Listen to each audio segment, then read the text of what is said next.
Live from downtown Detroit, home of WDIV and Click on Detroit, Local 4 News at noon starts now. There's a deal to start school after threats of a strike. The Detroit Public Schools Community District and its teachers union have come to an agreement on in-person learning. We'll have a look at the terms. But we begin with the intense rain that happened overnight all morning and is back again as severe weather throughout the day is expected. The rain had so many streets flooded, neighborhoods, leaving drivers stranded all across the Metro Detroit area this morning. And here's a look at Royal Oak from the sky. Sky 4 over where cars were stuck in the water at a bridge on Normandy near Crooks. Over in Dearborn and in this is at the southern area there of the Dearborn area. Police had to rescue these drivers stuck in floodwaters there. And that's just the side streets, flooding also all over our freeways during the morning rush hour. Take a look at what drivers face on I-94. This is right at Cass in Detroit. And I-75, cars got stuck near Schaefer and Melvindale. And on I-96 at Beach Daily, people had to drive around pools of water. So let's go live to see how homeowners are dealing with all of this, including our own Brandon Rue, who's been out in the rain covering the weather forecast for us. But of course, you report from outside, so you've been in the elements. Yes, and one of the weird things about this, that not everybody got in on the rain in general. South Zone didn't, but those that did got a ton, and it was right in the heart of Metro Detroit. So here's a look at radar with rain and thunder still rumbling in and through the area. We have a look all the way across northern Wayne County, all the way back into Washtenaw, Livingston, and more rain coming through Oakland County. We have a flood warning for these areas, especially northern Wayne and that southeastern part of Oakland County, the southern half of Macomb County. Look at some of these rain totals. Jason Carr's house, over 4 inches. Birmingham in Oakland County, over 4 inches. Right on 4 at Troy, and Macomb Township, 3.21 inches. Almost 2 3/4 inches in Warren. And that was just between 4 to 6 hours of rain. It's 71 degrees right now, and although the rain doesn't look as impressive on radar, we really need to be watchful through the middle and late afternoon hours today, Rhonda. We have a threat for severe weather. Could be some wind damage, more dangerous lightning, and hail. So we'll take a closer look at that. It's going to be a busy Friday afternoon. All right, Brandon, thank you. Too much of a good thing. We probably needed rain, but not this much. Right now, DTE says 11,500 customers are also without power because of the storms this morning. And that is in addition to the flooding problems in our neighborhood. Priya Mann joins us now live in Royal Oak near 13 Mile and Main Street. What a nightmare for these homeowners there, Priya. And Rhonda, they're reliving a nightmare. All of their basements flooded 6 years ago in that historic flooding, and they've been dealing with that all morning long. Now, just on this block, I have seen at least 6 restoration trucks. Folks have been bringing out bags of their belongings all morning long. And less than a mile away, neighbors in that community are dealing with flooded streets and floating trash. Well, I woke up this morning and a lot of lightning and thunder and a lot of rain. Heavy rain. This was the scene on Linden Street near Main and 13 Mile in Royal Oak early Friday morning. The streets flooded on garbage day. Being trash day, you know, the guys were trying to come through here and pick it up, but, you know, just picking this up, everything was just from the wash from the cars going by, and, you know, it just filled up the can. Less than a mile away on Windermere Street, almost every neighbor was dealing with a flooded basement, reliving a nightmare from the historic floods. And now we've got to deal with this all over again 6 years later, almost to the day. Well, I 5 feet down there last time. I lost everything. Noelle Ellers and others on her street are now considering legal action. I'm telling the city that they need to do something, and we're going to file a lawsuit. You know, we're upset. We're upset residents.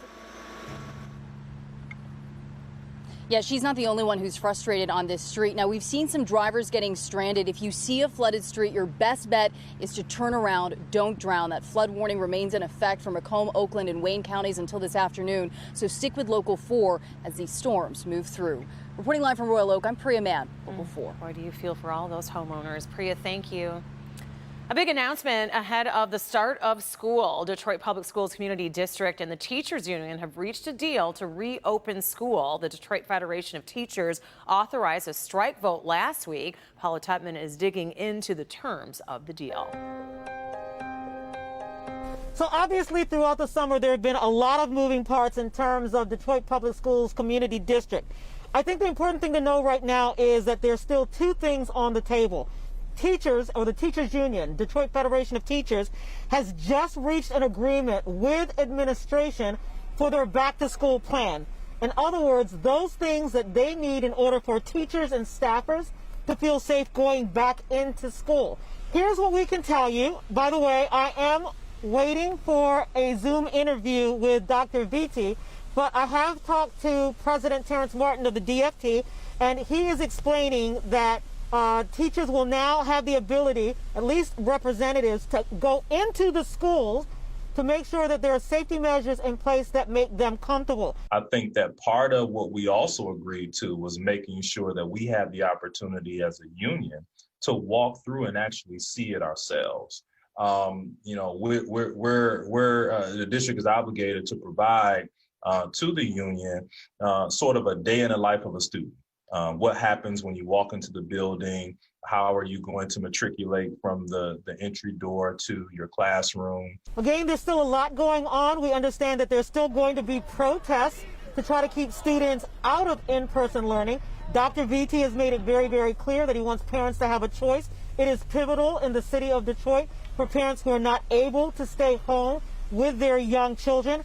We'll have a full wrap-up of the agreement and also what's going on with contract negotiations, because keep in mind, while they have this back-to-school agreement, they're still negotiating their contract. Apparently, they're very, very close, but we've got some details on that as well. So we'll see you beginning at 4 o'clock today. For now, I'll just throw it back to you.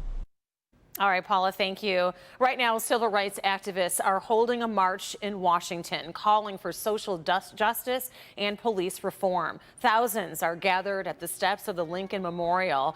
This is where the Reverend Dr. Martin Luther King Jr. delivered his historic I Have a Dream speech 57 years ago today. Because of the pandemic, there are a lot of events that are planned virtually. Here in Detroit, a march is happening down Woodward Avenue. It will end at Hart Plaza at 2 o'clock this afternoon with prayers and calls for peace. The March for Justice is being put on by Pastor Marvin Winans and Perfecting Church. We will have coverage in our later newscasts, and hopefully the weather cooperates for them to walk.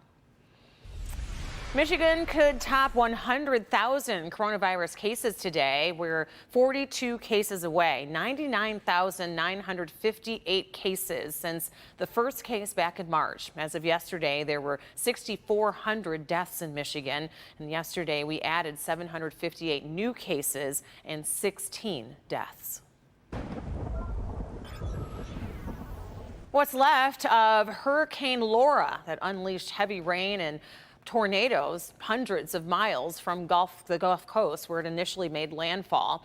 As it heads towards the eastern seaboard now, people in Louisiana and Texas are trying to recover. Let's get to Jay Gray. He shows us the aftermath from Lake Charles, Louisiana, where the storm first hit. Hey there, look, we want to give you a real-time look at the devastation on the ground here after Laura. You can see the sheared and twisted tin behind me here. Part of the remnants of a gas station. You can see the pump. It's been dismantled a bit here. But when you work back across to this area, you can see a pump completely pulled from the ground here. It's been tossed somewhere. It's not in any of this debris. We've looked around. This really evidence of the strength of Laura as it's made its way through this city. And unfortunately, this kind of devastation, this scene, playing out for miles across this region right now, overwhelming for those who call Lake Charles home. We have sustained a tremendous amount of damage. We have thousands and thousands of our fellow citizens whose lives are upside down. And to get things back to right side up, if you will, get it back to some sense of normalcy is going to take a lot of time, a lot of effort. This is going to be a difficult cleanup and recovery, and it's going to take a resolve of the people here. They've been through storms before. They understand what hurricanes can do, but they've never been through one the magnitude of Laura. That's the latest from here in Lake Charles. I'm Jay Gray. Back to you now. All right, Jay, thank you. A hearing this morning for the teen accused of murder at a protest in Wisconsin. What a judge decided in the very latest on the unrest in Kenosha following the police shooting of Jacob Blake. And President Trump's message as he accepts the Republican nomination for president. That's next.